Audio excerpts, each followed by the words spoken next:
You are now listening to the New Old Heads podcast, premiered every Thursday at noon Eastern Standard Time at BringDownTheBand.com, and brought to you by No Bad Ideas, Coleman Dental, Printfinity, Indie CD and Vinyl, and Sun King Brewery. Support the New Old Heads by visiting our Patreon at patreon.com/newoldheads. You're now tuned in to the New Old Heads podcast. I am Major 7. The entire crew is here.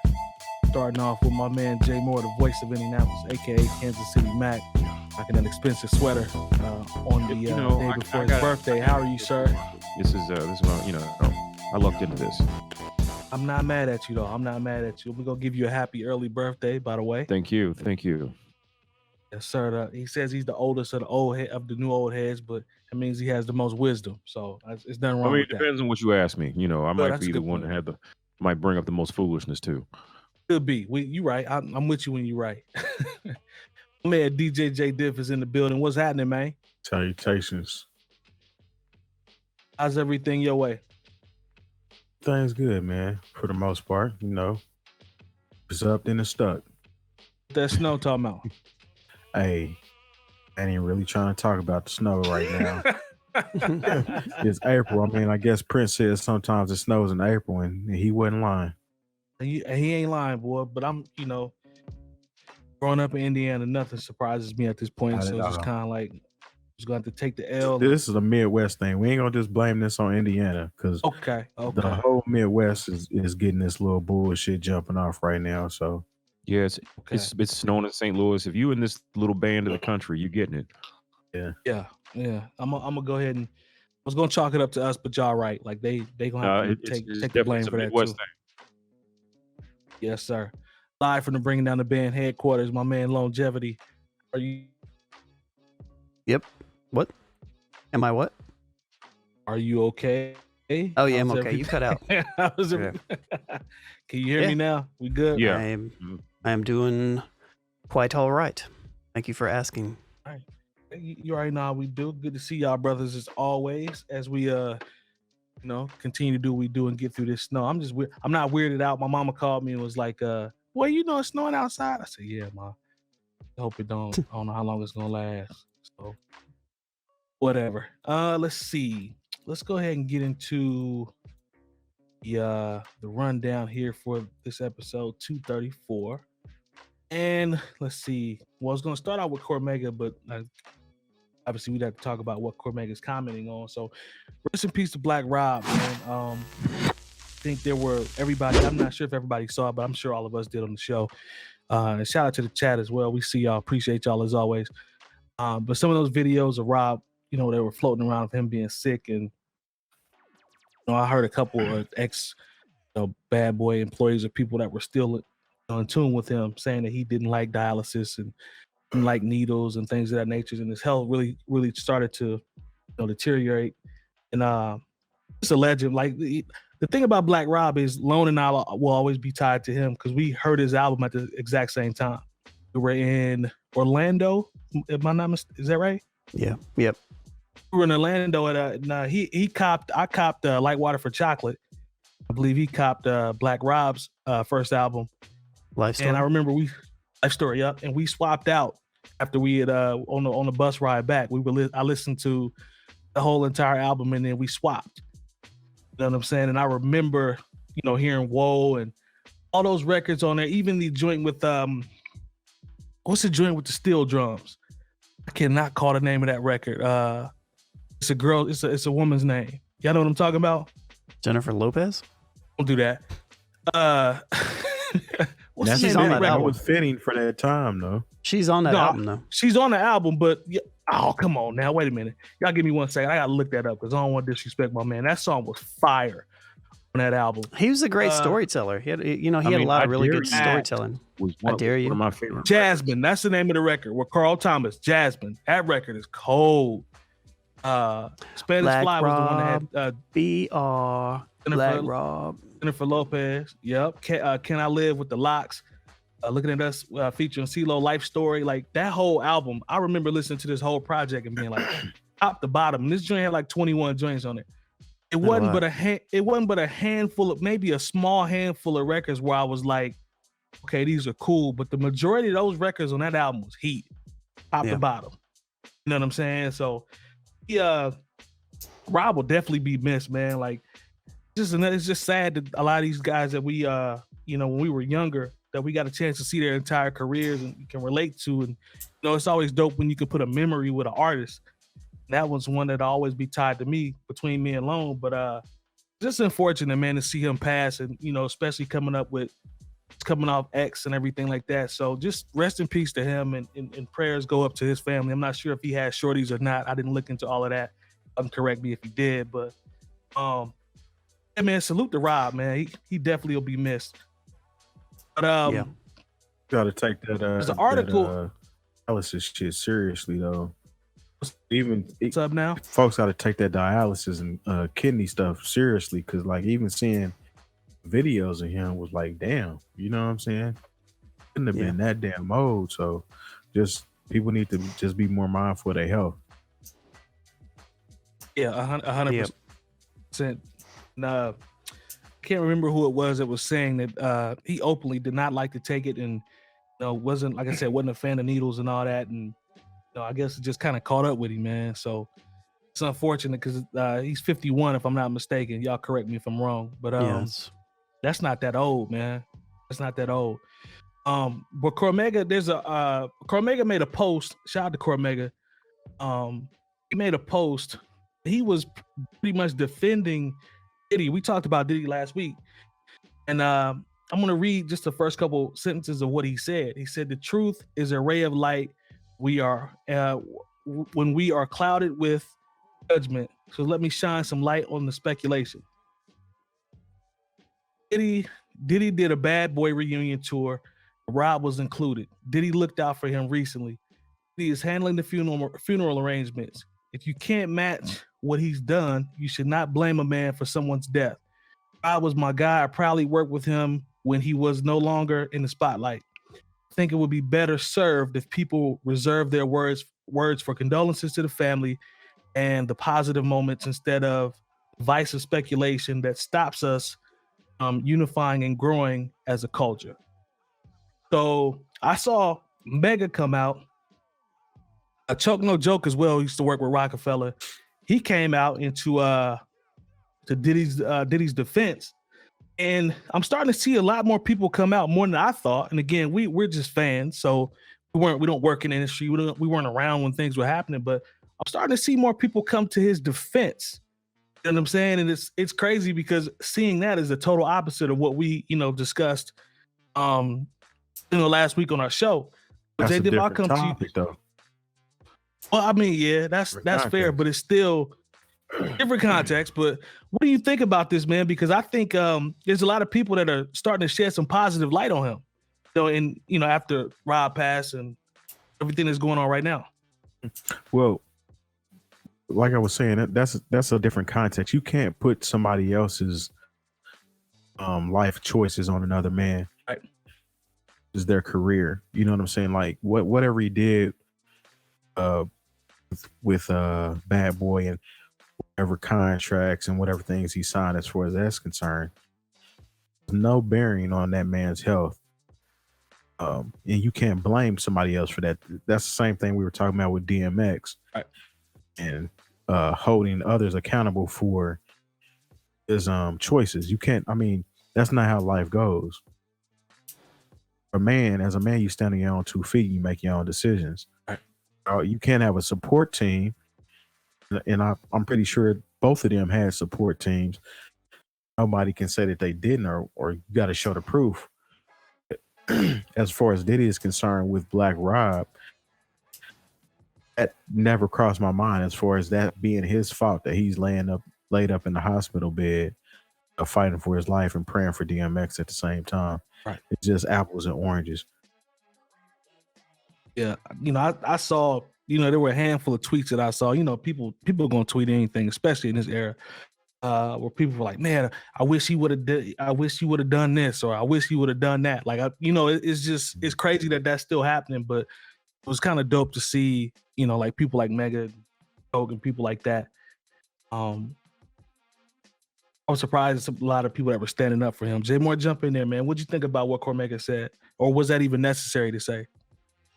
Well, no, I to an extent I think it's necessary because people always say about what somebody else isn't doing, but what are you doing? Did you, when Black Rob put out an album in 2015, did you buy it or stream it? You know, you know, did you go if he was coming to your town? Did you go to his show and support him? I mean, people always have something to say, especially when it's somebody like Diddy or Jay or Russell Simmons or whoever, because they just feel like these people have all this and they should have done more. But I mean, look, his name Puff Daddy, but he's not your daddy. You know what I'm saying? Like, he is under no obligation to take care of grown men who used to work for him. Like, I've for different corporations, and if I get sick, I'm not gonna be like, yo, when y'all gonna come through with some flowers or a check or whatever. I mean, like, because I just understand, man, that's what it is. I understand that we have a different kind of relationship when these people are artists or people that have created a certain piece of art that we enjoy and we feel like they should be duly compensated for said piece of art. And they should be, but at the same time, I mean, like if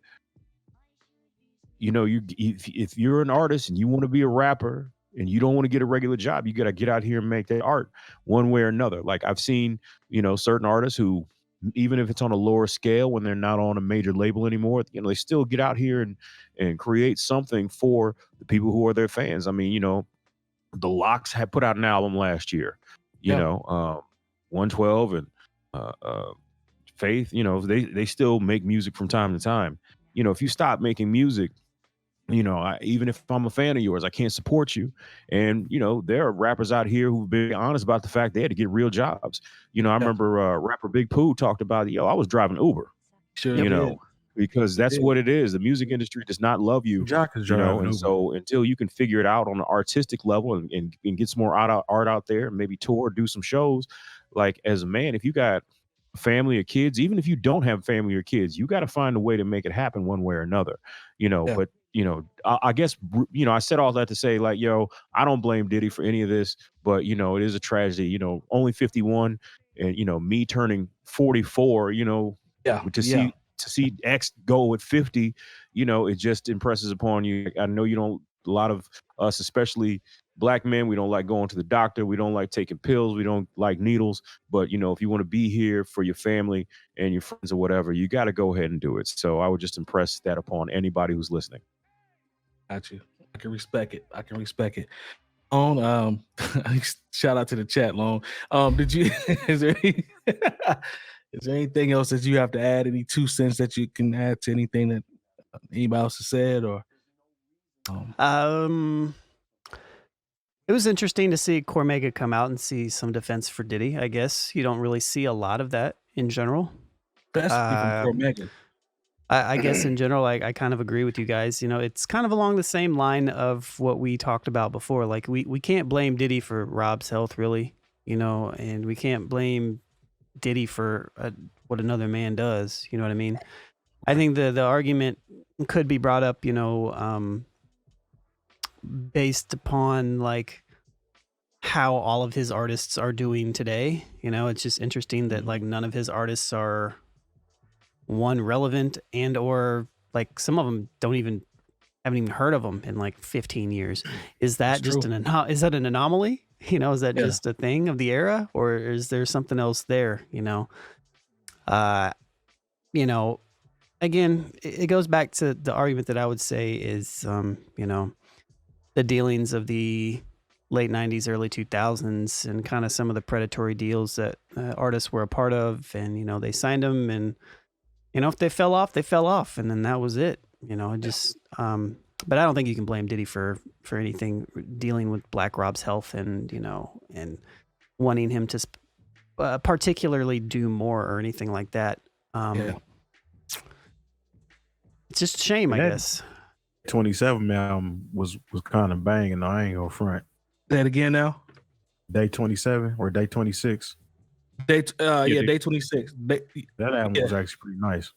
You know what, Terry? It's funny you say that, because he has always been a dude about product and, promoting in his brand. I'm not gonna front. I was watching Making the Band, and led me into wanting to hear how their album was going to come out. Like all of that shit worked. Like I was watching it, and you know how reality TV is, but Boom, boom, boom, boom, boom, boom. excuse me, but Day 26 actually had some heat on their first two. And I don't know what they did after the first two albums, but I ain't gonna lie, them first two albums had some heat. Mm-hmm. No, I mean they were solid R&B. Like now that I think about it, they're really like the last R&B group that I think any major label has tried to invest any time into, because really. you know it's just You know what? That's a good point, man. I'm trying to think. If you're in the chat, put some suggestions in there if we missed anybody, but I can't think of to your point, like a traditional, you know, look, feel, vibe R&B group since them that has somewhat success. Maybe I'm wrong. If you're in the chat or if you're in the comments once we get this episode up, I'd be curious to see what people say. Maybe I'm tripping, but no, I mean might be right, bro. We talked about it a little bit about, you know, just the you know, the ecology of what, you know, it is to, you know, get a group or artists out there. You don't see groups really of any kind anymore. You know, and especially like you got to think R&B groups, you know, they got to have the, you know, maybe some vocal coaching, you know, songwriting, got to go ahead and make sure they got them outfits together. You know, you get a rapper who's popping SoundCloud, you just throw them out on stage with, you know, some red tennis shoes and a gold chain, and you know what I'm saying, you got to sell 1 million records. You know what I'm saying? It's not a whole lot you got to do for that. Hey, Jay Moore, that's the starter kit. Some red shoes and a gold chain. And some face tattoos, and you might have the new star of the month. You know what I'm saying? You know what the problem is? See, this is the problem. Back in the day, would start a group and earn their way to be that solo artist. You know what I'm saying? When you think about even like back in the day before our time, when you talking about like Pendergrass, you know, he was in a group before he went solo. Richie was in a group before he went solo. But why do you think they were in groups before they went solo? Bobby Brown was in a group before he went solo. James Brown. Did you hear that question? Did you hear that question? Say that again. So why do you think people were in groups before they went solo? I think it's a mixture of a few different things. I think back then they understood the dichotomy of making an actual thing work with different moving pieces, and they knew if there has to be somebody that's in the forefront of the group, of course. Yeah, but they were willing to, you know what I'm saying, ride that train for as long as they could, and then kind of go their separate ways. Whereas now, people don't want to put in that work with a group of people. I think just want to go out and try to get it all on their own. Whereas some people just aren't lead singers, and they actually need a group in order for them to make it. That's financially now. There's so much bread in music now. I don't think a lot of people want to chop the pie up. I think a lot of people just want to be. That too is being greedy and not realizing that you're not the star. You know what I'm saying? You got to get in where you fit in.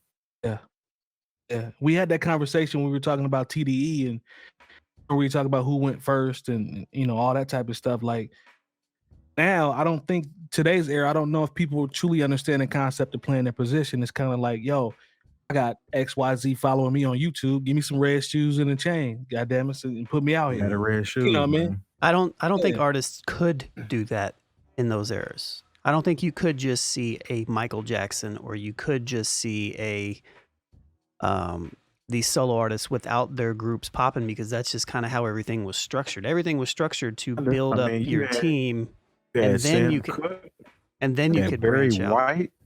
There's always exceptions to the rule, right? There's always exceptions to the rule, but there are far more artists that became bigger like after they were a part of a band. You think about I think we're right on that one. I'm with him on that. Think about everybody on Motown. I mean, there were really Marvin Gaye was kind of an exception because everyone else can't. You know, Smokey came out. He was Dolo. Stevie was Dolo. You know, I mean, all the Temptations from the original era.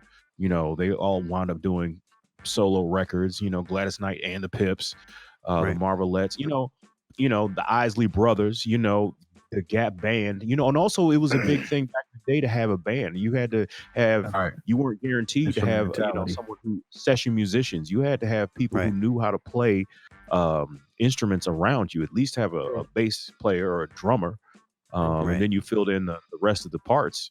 You know, Think about now it's dying. a situation where like, we got you. These record companies don't have the patience or the wherewithal to even try to manage five personalities. Oh no, that's Right. not. We don't feel like doing that much Well, work. Not for this There's little bit of no money. there's no artist development. Yeah. Yeah. To your But point, you have yeah, to there's show no up a damn near finished product. Like if New Yeah. Edition were to come out now, they would have to Hell have no. they would have to Hell. have Mr. Telephone Man and If It Isn't Love. They'd have to have those already in the tuck, and they'd already have to have shoot videos and have all that stuff done before a record company would even be interested. yeah. Who Even wants think to about. spend that much time? Go ahead, Lon. I was just gonna say that. Think about even the Wu-Tang Clan, right?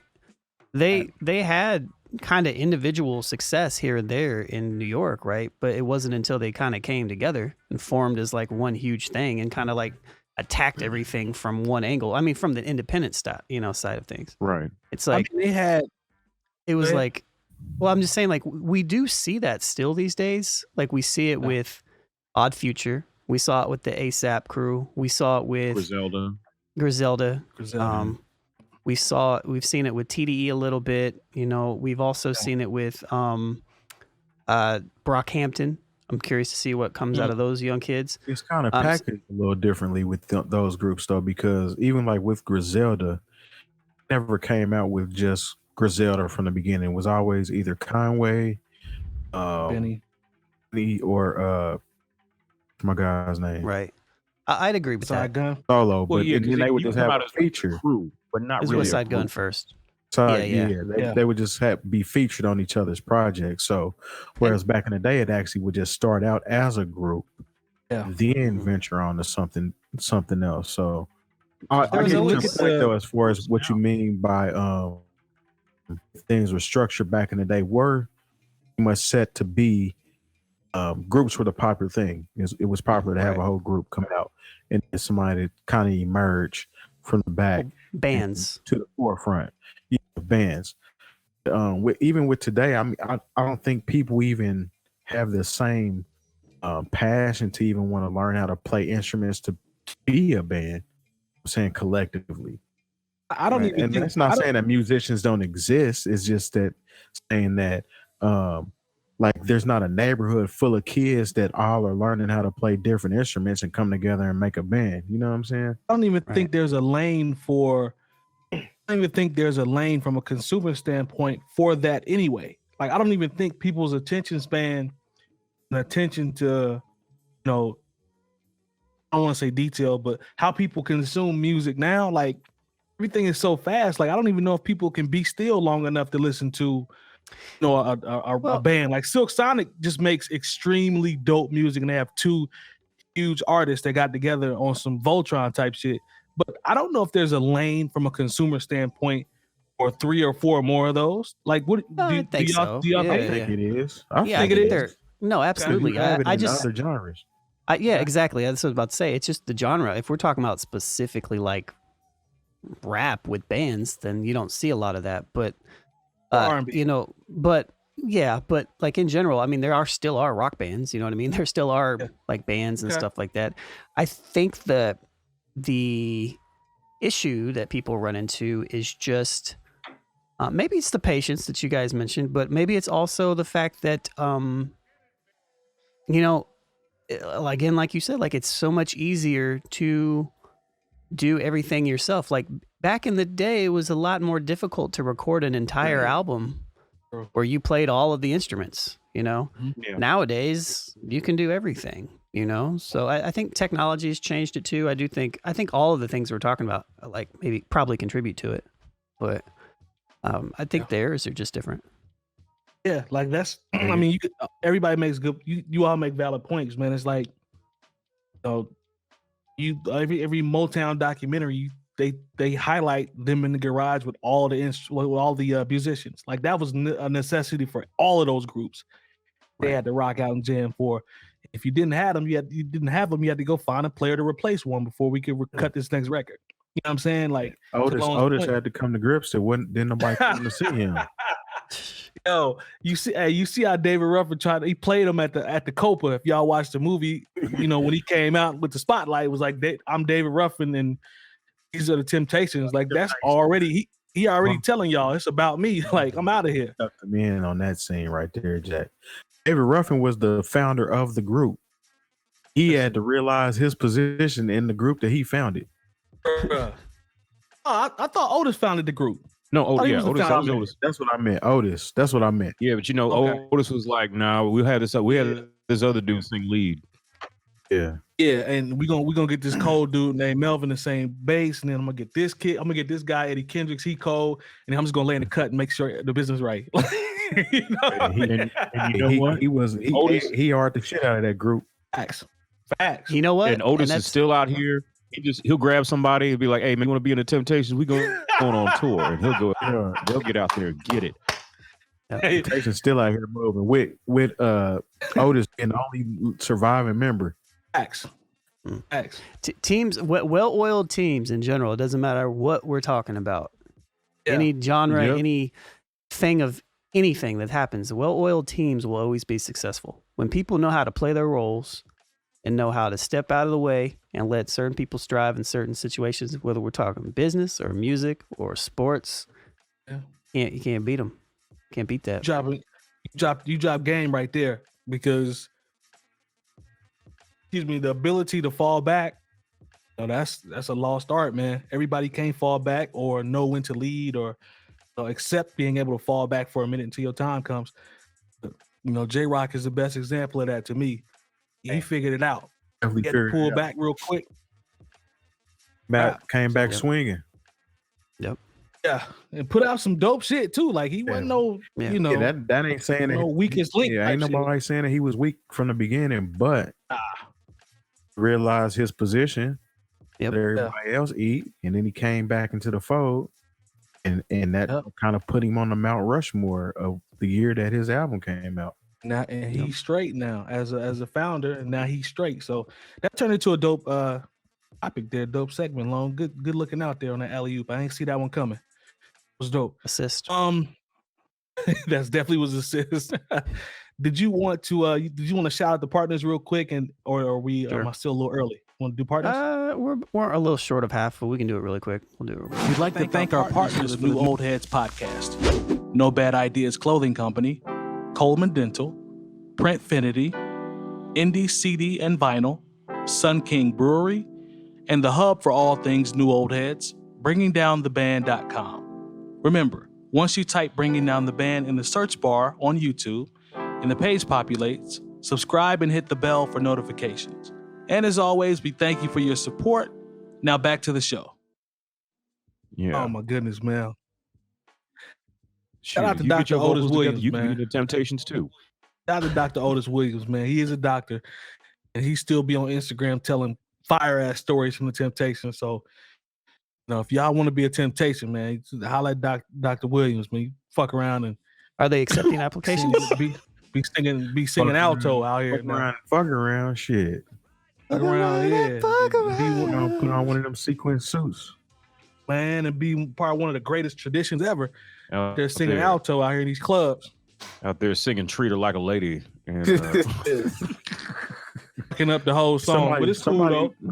Two people actually on The Voice last night sang Temptation songs. So shit, they still out here getting their royalties. Shout out to Dennis Edwards, man. He came in low key.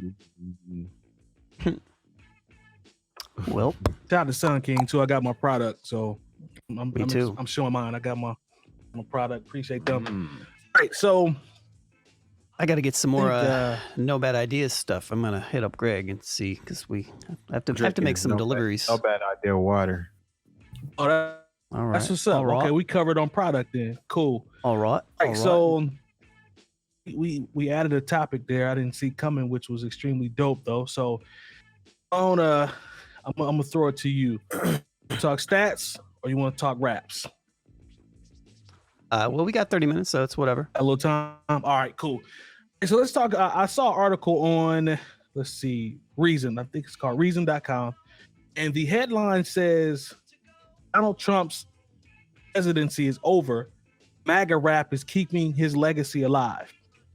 So there are songs out that are floating around here called, for example, called "Gun-Toting Patriot," which has a black dude with a MAGA bucket hat and a prop gun, and more black people in the background looking stupid with Trump. I'm trying to describe this for y'all. Trump banners and more MAGA hats, and then there's a white guy in fatigues. Pretty embarrassing.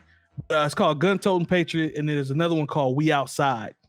And I didn't realize this, but a lot of there's more of these. Like there's another one, with a group that has 𝗲𝗄𝗎 featuring Nashvilleian OG and Stillmatic.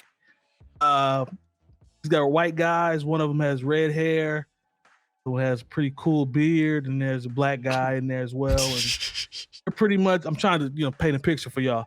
They're pretty much just gun-toting bandits, man, and rapping about being a patriot, and just hating everybody else but MAGA supporters, and they got them things on them.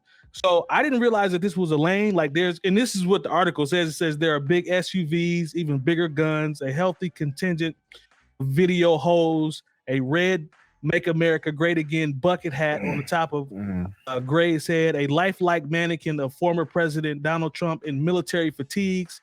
Okay, it's actually not that much of your typical rap video. So clearly there's a lane of people that are still out here doing this. And, Lone, we had a conversation about different types of rap.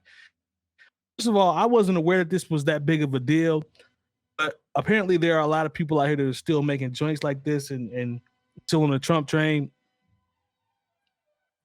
Is this something that should be some form of concern?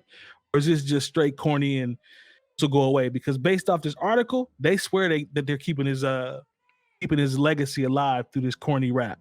And I'm gonna come to you first, man. Is there any credence to this, man, or should I just laugh and continue to keep it moving? I think, unfortunately, that in general, I'm not gonna call it MAGA rap, but I will say conservative rap. Okay. Is definitely growing. And it's unfortunate that you like conservative rap out there, and it's unfortunate that you're an idiot. But talk to him. but it's definitely a thing. And I can see it growing, because if we just look at history, right? If we're looking at the history of the music industry and we watch what happened once hip hop became mainstream and everything, everything has its own little corner and base. It's not like conservative rap was not a thing before. It's always been out there. It just wasn't very prevalent. Now it's called MAGA rap because Trump's the face of it. But I do think it's a little bit more prevalent. So to answer that question, that's my answer to that. So you think, if I'm hearing you correctly, you think there's a chance this to possibly gain some steam? If I'm paraphrasing like you correctly, you think this might Trump train might gain some steam, huh? Yeah, it might gain a little steam. I see what you did there. I see you. Might gain a little steam and grow some legs, perhaps? Not necessarily like, I don't think it's going to be like this huge mainstream thing, right? We still have to realize that as far as music industry is concerned, it's still very liberal, right? So I don't really foresee any like conservative rappers breaking into like pop radio or anything like that. Okay. But as far as like building an underground following of, I'm trying my best not to like call them goofies and stuff, but it's like, it's goofy as hell from what I saw. I'll say it. But call a spade a spade. But it's like, I can definitely see this particular style of rap. I'm being intentional by calling it rap too. Yeah. And watching this type of stuff grow. And I think we're going to see a lot of overlap between I think we're going to see a confusion of words around hip hop and rap around this genre as well. Okay. And a lot of people that are going to want to call it hip hop. And we can talk about that in a little bit, but I do think it's going to probably grow. Oh. Okay. Cool. Hey, more, what you think, man? Is this blip, trend, goofy, however you feel? Well, I mean, this is it could be just seen as being goofy, but I'm not going to write it off just as that, because first of all, I feel like it's very deliberate, because it's like, hey, look, we're rapping and there's a couple black people here, so we can't be racist, and I always think that that's a play. Well said. Well said. Well said. But just to kind of wow out a little bit and bring another perspective to it, there's a you could almost have a thought that hip hop is in its own way has already shown sides of conservatism that don't have anything to do with these folks. I mean, explain. I mean, you can take it back to the 90s when Common as a single put out, an anti-abortion song with Lauryn Hill on it. I remember in college, I remember there were some girls who said, I don't F with Common like that. He put out that one song, even little small things like, Ghostface Killer saying like, we don't mess with the abortions. You know what I'm saying? Yeah. Even when we talk about somebody like DMX, who didn't just say, he wasn't ambiguous with it. He just didn't say, God or the Lord. He would say Jesus in his raps, and honestly, there are, as far as what is being, popular entertainment, you might hear, those sentiments a little bit more. And plus, like, let's just keep it real. If there's been any form of popular music that's been pro-gun over the past 20 to 25 years, it's going to be hip hop. So you almost have, and if there's ever been a kind of music that embraces capitalism and the almighty dollar, then you're talking about hip hop. So between guns, some very prominent rappers having anti-abortion stances, the embrace of capitalism at any means, you could make a case that these guys are just late to the party and they're really just clout chasing. Because hip hop in and of itself espouses many very conservative ideals. What were you gonna say? I think I need to clarify a little bit, because I have unfortunately, I need to be better at this, maybe, but I automatically just relate conservatism with racism. So I was speaking more on the blatant racism aspects of the current conservative party, as opposed to some of the more subtle topics, abortion, gay rights, and stuff like that. That Jay definitely made a point that conservatism has been a part of, but I feel like more race-related stuff is of the conservative side of the party is more so what I was trying to articulate. Well, but I agree with now, what you're saying. especially Yeah. No, I totally agree with both sides of the coin as far as being conservative. I mean, I think we all have conservative point of views. Even us all on this show have conservative point of views. Right. I think that's the reason why they're trying to differentiate calling it MAGA rap versus conservative rap, because these guys obviously have a different type of agenda as far as what they're speaking about. And as far as it growing and being a trend, you can liken it to what's the Juggalos, the Insane Clown Posse. Yeah. They consider that shit hip hop. I mean, I'm not a big fan of it. It's a subculture inside of hip hop that's very fucking popular in its own corner. Yep. Oh, the same thing can happen with this particular style of rap. It being not conservative, but popular in its own corner, having its own minions of sorts. That's what they fuck with. I mean, it's an oxymoron to me for somebody to be included in a hip hop and be rapping about shit that doesn't support the basis of hip hop. You know what I'm saying? Like you pretty much shitting on hip hop is, but want to be considered hip hop. Well, I can't stand how all of these other subgenres are popping up all over the damn place, but they still put it under the umbrella of hip hop. This shit ain't hip hop, man. At the end of the day, Talk to him. I don't care what you want to call it, but this ain't that. Yeah. You need to figure out a whole different type of music genre or something, because if it came to blows and you got to get an award and you're putting the same category of a Nas and a Jay-Z and with this bullshit because they can't figure out nowhere else to put your shit. Yeah. I ain't going. It That's gives you the a whole part. other reason to boycott all these fucking award shows if it even came to that. You know what I'm saying? But at the end of the day, it's goofy. It is giving people mouthpiece that don't need to talk. I like that you said, I like what you said about the comparisons to the greats and categorizing things because, you know, I'm one of the people, I get frustrated and it's the old guy on the lawn syndrome probably, and I can accept that. But sometimes I get frustrated with the categorizing of music to your point, because now there's so many things that'll just be labeled out in the open as hip hop. And I'm just like, really? Like this is a hip hop #1 on Billboard word? Like, is it really though? Like, you know what I mean? Like I don't know, man. Maybe that's just the purist in me, and I can admit that. But some of that shit don't sit right with me, bro. Like, it's just some of it is.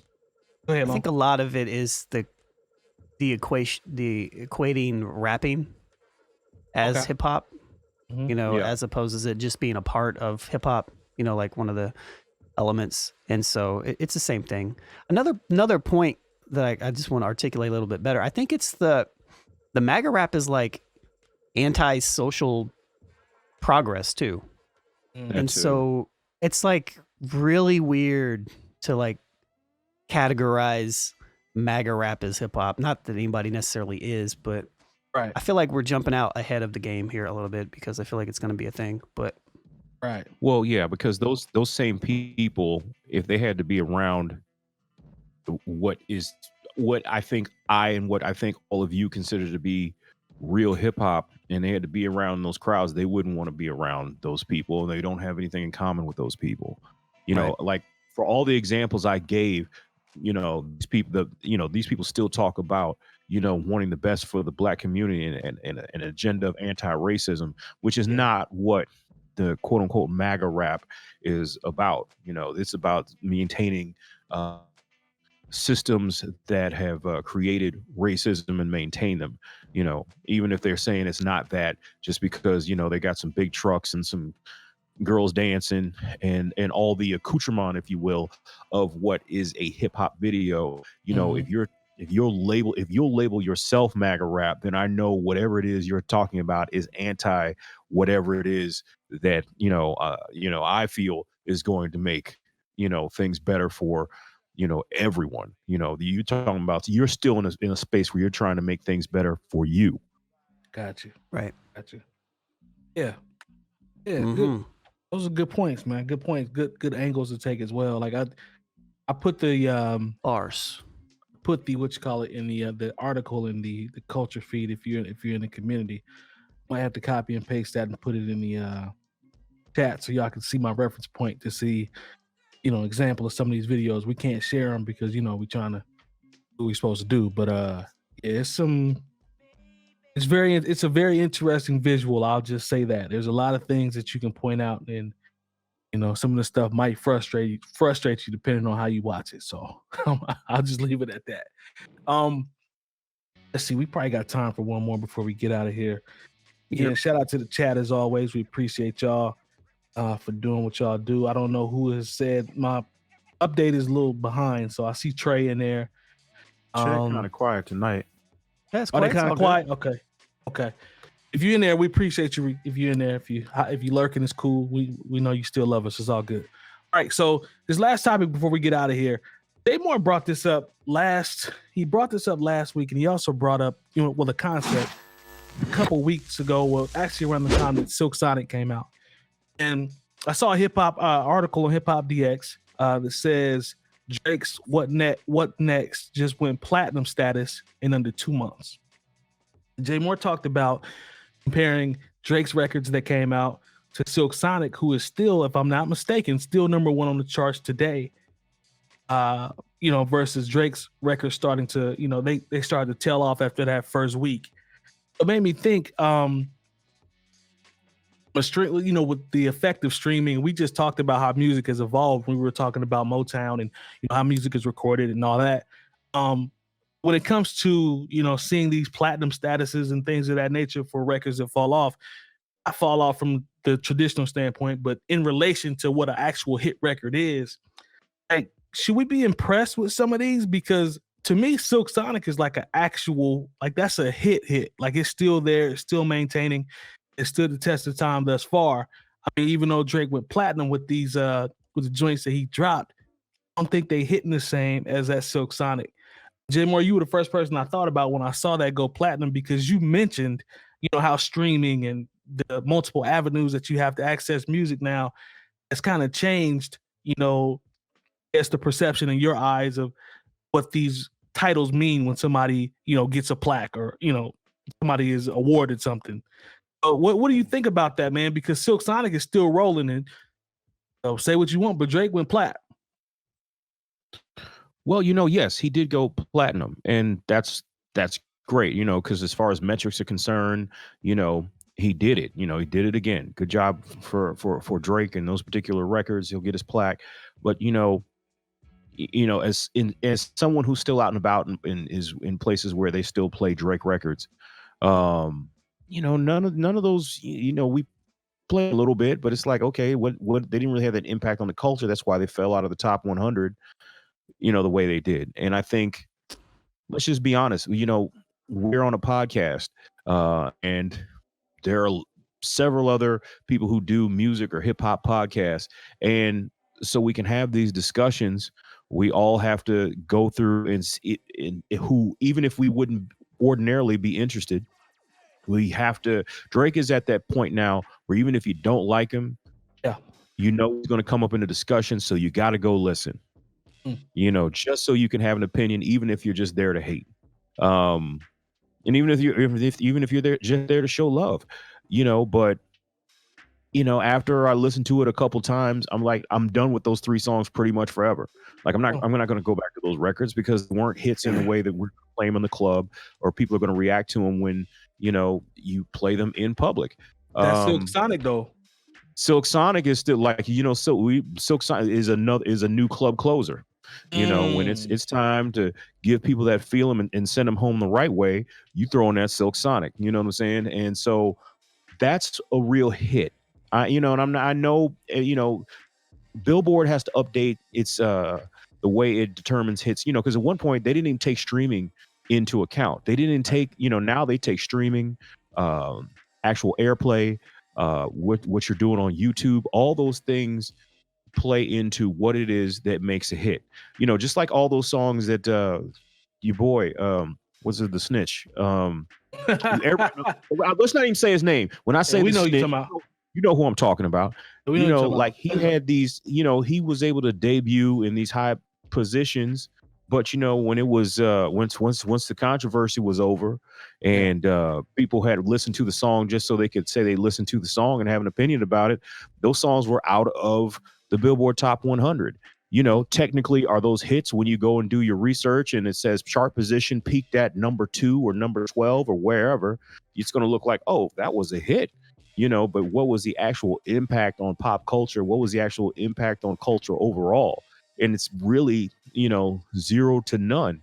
I mean, when I see now those Megan songs, that I can't get away from, them Cardi songs, them the Baby songs, that play over and over, Silk Sonic, even stuff outside of genres that I know and I see them, you can't act like them, for whatever I got to say about Taylor Swift, those records, when she puts them out, they ring off. And if you're into that part of pop culture, they are crazy very successful, man. She's crazy successful. So I'm just saying, if you see something and if it can go number 1, but if it's out of the top 100 within 2 to 3 weeks or a month, was it really a hit, or was it did it just get the benefit of the fact that we have to have conversations about it? Hey Diff, jump in there, man. Tell me if I should be, how do you feel when you see that? Because Jay Moore has mentioned this multiple times. Pressed by the platinum status, or are you more like Silk Sonic is still doing their thing and that's an actual hit record? And that's actually the truth. Is that actually the truth? Because I think Silk Sonic is the truth. I really do. Did he freeze? Uh-oh. Nice I picture. lost Jay Diff. Oh, there he goes. There you go. Maybe he froze Oh, again. where's my phone, man? Y'all hear me? Dang. See me? Yeah, Oh. got you now. Okay. Damn it. I'm gonna just say platinum really don't mean a whole lot to me anymore based on streaming. I mean, it's totally different now. I mean, we all grew up in a time where platinum record mean you actually sold platinum. Yeah. Or shipped platinum and sold that many albums within like the next week or two. It wasn't a matter of your song came out at 12 midnight and everybody just went to stream that shit. Maybe 1,000 people bought it. You know what I'm saying? So it doesn't really translate to me the same way as going platinum. Also, with those particular songs, the song Silk Sonic Drop is a song that they're going to be able to tour with the remainder of their careers. You know what I'm saying? Anytime they tour, you're probably going to hear that song. Yo, no question. Versus these songs that went platinum from Drake probably will not get performed if he shows up in your city because they're pretty much throwaway tracks. People hype everything up so much nowadays that that's the reason why I went platinum, because everybody, oh, this is that new Drake shit. I gotta listen to that. Time the next week happens, something else is new, and then moved on. Yeah. It's just, you know what I'm saying? So it's not a hit in the sense of being a hit. It's a hit in the sense of being part of the moment. Whereas these other songs are going to transcend time, be around for much longer. I mean, Drake even has a hit on his album. He's talking about that exact same thing as far as musicians doing music, and real music transcends the time. All the other bullshit goes out the window for the most part. So I'm not calling this platinum song bullshit, but I mean, it's at the end of the day, it's bullshit. He's gonna be performing compared to some other stuff. His album is highly anticipated. I can assure you he'll be performing as much bigger records and promoting those new records off that album when it's time for those concerts to come. I don't know if he's gonna pull from these. So, but you know, like I said, he got his platinum status. I don't know what you think, man. Are you do you care about this one, brother? Or I mean, I thought I lost you there for a minute. You still with us, or make sure you still here? I zoned out and I found I was doing some calculations in my mind about something else. But yeah, I mean, you guys made good points. I think it's the streaming world is just different. We're in a different place now, you know, and selling records based on popularity is always something that I've cared very little about. So now I care even less. Like, how are they basing all this off of? Like, the fact that Drake puts out records and they go platinum is not based upon the musicality. It was just based on the fact that Drake is Drake and he's popular. That's the reason why. And as much as we were going to say anything about Silk Sonic and how great of a song and everything, when does the project actually drop, or has it dropped? Have I missed it? They need to stop playing. Okay. I ain't heard anything yet. They need to stop playing though. But like, as great as it is, right? It's also doing well because it's Bruno Mars and Anderson .Paak. So, you know, it's just one of those things. Like, it's just a popularity contest still to me. And, you know, obviously, I mean, although Anderson .Paak is popular in our circle, the world really don't know Anderson .Paak like they should. Yeah, but it's not like it's not. I do agree with that. Yeah, for sure. He's not Drake. He's not Bruno, but he is still Anderson .Paak, and he's still somebody, you know, like, he's gonna get 1 million hits on a video when it drops in a few. But I would like to see if someone like an artist I really enjoy over these last couple of years, Lucky Day, who's put out some real dope material. Lucky Day put out Leave the Door Open. Is it still getting this kind of love? It's probably not, but he's got the best R&B album of 2021, hands down, right now. That joint he got with Yebba on that album, tough. Whole album go. Yeah, that album's tough, man. He's a beast. Go ahead, Lo. This whole conversation we're having right now, the reason why I'm kind of uninterested in these type of topics is because this is the reason why I started bringing down the band in the first place, was because I wanted to put more eyes on musicianship and the artists that, you know, maybe deemed a little bit more attention paid to them, rather than just, you know, who's going to garner the attention. Finished Yeah, I project. feel you. Yeah. You know, so people that spend People a who are little bit moving more product time on and their not craft. Yeah. Anderson .Paak is a graduate of bringing down a band university. Absolutely Hey. is. Absolutely. People- We were sharing one day- Anderson .Paak before Anderson .Paak was Anderson .Paak. One day, Literally. people gonna go back through the archives and understand how much game and how ahead bringing down the band was for a lot of these artists that people love today. Excuse me, or that will love moving forward because it just shared it and people didn't realize how much heat bringing down the band was putting out. It's not even necessarily that. I think it's more so the longer that, you know, we've been in this is just, Mhm. It's less about the artist. It's more so just about human nature, and that humans typically in general, if you're not really like looking for something, then you're not going to find it. And so you have to either be proactive about wanting to look for certain types of music, or you have to be like a real head, or you're just a casual listener that, you know, maybe you turn the radio on and you hear something, you're like, oh, that's cool, I like it. You know, it's weird every time I hear, you know, like, or I see somebody and they're like, yeah, I'm not really a fan of music. It's like just weird to me, like how, and I'm not even like as huge of a fan.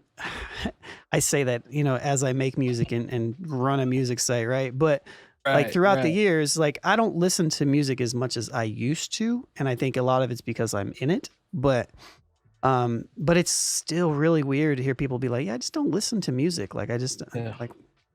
Some people are just casual fans, and some people, and even the people that love music don't have the love to maybe want to go out and find it. And I think that's, you know, there's definitely more people that want to be told what to listen to versus going out to find what to listen to. Well, you said it right there. Now that's the line right there. Yeah, want to be told or follow what everybody else is listening to. Yeah, that's you definitely dropped the bar on that one. That's real right there. Sometimes, you know, I just remember going to, when we were growing up, you would go to the music store, the Sam Goody or Music Land, that's what it was in Anderson, Karma Records, places like that. You would go there with intentions of copying that single that you had in mind. There also was a phase where you go browse and you start pulling CDs back to look to see what's what or see what's in there, or you go through the singles and look on the back and see if it's an acapella or instrumental, or maxi singles is what they had with the long plastic case. Y'all know. Or if you would go and they would have those listening stations and they'd have, that's what I was about to talk about, with the big ass headphones. I mean, I used to go to record stores with no money just to go ahead and listen to records because you know, until I got my check, you know, I had to still know what was popping. Terry just hit. You just probably took me back when you talked about the dome. You exactly stand underneath there and listen to it. You go to the dome and actually listen to it. All right, that's when things were a little more advanced, where you didn't really have to sacrifice your $15 to $20 if you're about to buy some trash. You could sample it real quick. Well, okay, I think I can ride with this. Let me take it. Or like Jay Moore said, and I got a bread right now. I just want to listen to see what it sounds like, just so I can be hit. You know what's crazy? I have to come back and grab it. You know what's crazy? Some of people in our community, you know, some of our homies from the community, like D Frog, he's younger than us, so he's he's not gonna know about going to the record store and getting the hype, seeing a copy of something that's already out. I mean, that's not out yet, but they got it on the display stand, you know, at the register. Like, oh, it come out in 2 weeks, and you want to pick it up and take a look at it and check the track list out. If you knew the right stores to go to, getting that early press, you was getting that shit a week or two before it actually dropped. That's true. Oh, I remember. I wasn't robbing music. I wasn't robbing music stores though, but I mean, if we that's wasn't robbing them either. But shit, I remember when the Love movement came out. They were playing a copy of the CD in this place called the Discount Den in Carbondale, Illinois. And I was like, "What? What do you mean I can't buy it? Y'all got it sitting right there." They're like, "No, we can't sell it yet." I'm gonna tell you a story, and I ain't gonna put him on blast, but somebody that worked at Rockin' Billy's, Love Below, Bigger Box Love Below came out, said that folks wasn't gonna get the Love Below side. Billy was like, "Yeah, this shit's good, man, but people ain't gonna get it. They ain't gonna." Somebody that's been on the show, even, isn't it? I ain't gonna say nothing about who. I ain't helping nobody out. I don't even know who this is, so I'm like the people in the chat. I don't even know who this is. I've heard calling this nobody conversation out. before. I think. But I was there copying the album. Yeah. Was told that folks ain't gonna get this. And that motherfucker went diamond. Diamond. Just say that. Yep. The two of the most polar opposite sides of albums you could possibly get went diamond. Yeah. Oh yeah. I still play Prototype right now to this day. Like it's heat all over that album. Like both sides. Morris Brown, like they had heat on that album. Favorite Like things. you could walk in them type stores Do and that. cop that album early. It was even a spot in Eastgate. Matter of fact, where I got Nostradamus, which ain't the greatest Nas album in the world. It's not. But I got that mug at least a week before it came out. I hate Long. So I hate him. 'Cause I know he don't like that song. I can see walking into Karma Records right now with Mad Incense, with the lights low and Mad Incense burning. Yep. I'm saying I can see that mug right now. Tapes to the right, CDs in the back, man. And if you was really about that action, you'll go back there and scroll through the posters. But I'm getting old on y'all right now, so I ain't gonna do that. All right, so in the Applewood Mall area. Yes, sir. Yes, sir. So that's going to do it for this episode. We appreciate y'all. Shout out to the chat if you still were rocking with us. I know y'all were a little solid tonight, but we still love y'all. Appreciate y'all for lurking. If you were, if you announced yourself, we appreciate you as well. Make sure you go to Patreon, search for the New Old Heads, and check out all three of the options that we currently have up. And give us a follow or like on Twitch and the New Old Heads Network if you can on YouTube to support us as we continue to grow. Shout out to all the partners as always. Might be able to sneak in on some of his verses in the post show. So I'll let your boy holler at us. We'll see y'all next week. Peace. Let your frog. Red man say.